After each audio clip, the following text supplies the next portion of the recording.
Yang terakhir, selain itu sejak kebelakangan ini telah meningkatnya trend ahli-ahli yang berhormat memasang peranti untuk telefon seperti telefon bimbit di meja untuk buat live streaming di media sosial semasa ucapan berhormat ketiga sesi persidangan Dewan Rakyat berlangsung. Untuk makluman, Peraturan Mesyuarat 351 menghendaki ahli yang berhormat untuk mengarahkan sebarang ucapan kepada pengerusi. Tindakan beberapa ahli yang berhormat berucap dengan tidak mengarahkan ucapan tersebut kepada pengerusi dan memandang peranti yang dipasang jelas tidak mematuhi peraturan mesyuarat tersebut. Untuk memastikan berhormat mematuhi peraturan mesyuarat 351, saya dengan ini menetapkan bahawa ahli yang berhormat tidak lagi dibenarkan untuk memasang sebarang peranti bagi membuat live streaming dalam Dewan Rakyat. Untuk makluman, ucapan berhormat boleh dituntun melalui siaran langsung sidang Dewan Rakyat di YouTube rasmi Parlimen Malaysia, RTM dan media massa yang lain. Diharap agar ahli yang berhormat dapat memberi kerjasama dalam perkara ini. Sekian, terima kasih. Pertanyaan. Yang Muhammad, 351 bahagian berkenaan dengan peranti, Yang Muhammad Speaker. Alasan yang digunakan oleh Speaker adalah kerana ahli yang bercakap itu tidak memandang kepada Speaker. Saya rasa itu alasan yang disimplified semata-mata untuk menghalang ahli parlimen dari menggunakan peranti-peranti. Jadi saya rasa ini tidak munasabah, Yang Muhammad, kalau digunakan Peraturan 351 sebagai alasan. Kita berada dalam zaman era media yang sophisticated. Saya rasa parlimen ini harus bergerak ke arah itu dan bukan bergerak ke belakang. Jadi penggunaan peranti saya rasa patut digalakkan oleh Speaker dan tidak menjadikan perkara 351 memandang Speaker sebagai alasan untuk menghalang ahli parlimen dia menggunakan peranti. Saya harap keputusan Speaker ini boleh dirujuk semula untuk memberi mengangkat martabat parlimen dalam penggunaan alat peralatan yang lebih sophisticated daripada yang ada. Terima kasih. Sebagai contoh, Yang Muhammad, di dalam peraturan masyurat ini ada peraturan masyurat yang mengatakan tidak boleh membaca surat abar dalam dewan. Itu merupakan dulu kerana orang membaca surat abar dalam dewan. Tetapi sekarang ini peraturan masyurat itu redundant kerana nobody would read newspaper. Everybody akan melihat peranti-peranti.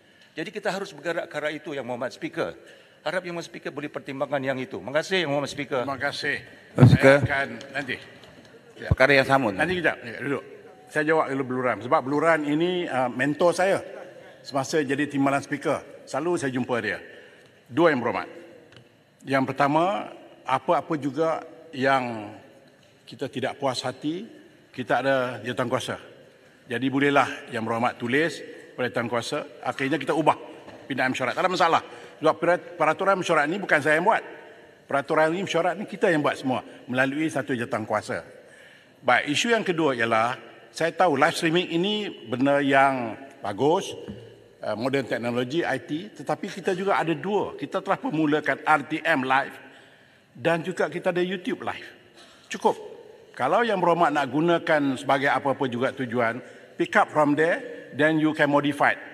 Because ni Yang hormat, the moment you speak to your audience, your concentration is no more in the Dewan. Saya duduk atas, saya nampak. Dia akan adjust setengah jam, dia adjust macam tu. The moment dia speak, dia akan cakap tu.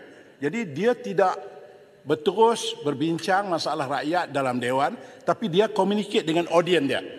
This is bad. This is very bad. Sebab itu saya minta, bila datang sini, Yang Berhormat Muhammad harus menyelesaikan masalah dengan meletakkan keutamaan untuk rakyat. Audience satu hal. Jadi untuk audience, ambillah YouTube ataupun RTM, you modify lah apa yang you nak. Saya ingat itu tak ada masalah. Namun pun begitu, Yang Berhormat, kalau Yang Berhormat rasa harus ada perubahan, saya mengalu-alukan pandangan Yang Berhormat melalui satu perbincangan dengan komiti dengan jawatankuasa yang kita adakan supaya kita ubah peraturan mesyuarat ni ya. Terima kasih. Saya faham tentang keputusan Speaker adalah keputusan yang muktamad. Tetapi pandangan seperti ini harus diambil kira.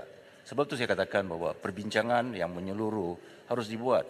Saya rasa terlalu ekstrim untuk mengatakan bahawa ketika seseorang ahli parlimen yang menggunakan peranti berbahas kepada audience di luar sana. It is too extreme, Yang Mohd. Saya perhati dari sini, Hormat. I can quote you. Ya. Even kita berucap dalam ada peraturan masyarakat harus pandang kepada speaker, tetapi menteri pun dia terpandang sana, terpandang ke belakang. So sebab itu saya katakan dia terlalu disimplified, oversimplified dan ekstrim contoh yang diambil untuk menghalang peranti digunakan. Okey, tetapi saya tidak menghalang RTM dan YouTube carry on. Saya tidak menghalang itu. Jadi mungkin itu boleh diteruskan, tak ada masalah. Tapi personalize, baik. Hari ini kita ada YouTube, mungkin 6 bulan lagi, yang berhormat buat main gadget yang lebih besar lagi. What do I do then? Jadi itu yang saya kata, sebelum ianya merebak kepada yang besar, saya nak stop kat sini. Sebab kita sendiri di Parlimen provide. Those facilities yang berhormat nak, semua ada. Jadi kalau yang berhormat perlukan gadget yang lebih sophisticated, boleh bincang dengan saya. But bukan secara individu. Tapi biarlah kita merasai, semua orang dapat merasai kenikmatan IT yang kita perkenalkan di Parlimen ini. Terima kasih. Saya nak proceed. Kalau yang berhormat tak setuju, kita boleh bincang di luar sebentar lagi. Yang Berhormat, kalau isu sama. Perkara yang sama. Sama Tapi tak payahlah. alasan yang Tuan Speaker beritahu tadi sebab tidak memandang muka speaker, pandang muka gadget. Bagaimana pula orang yang baca teks pun tak pandang muka speaker, baca daripada mula sampai habis. Ya, dalam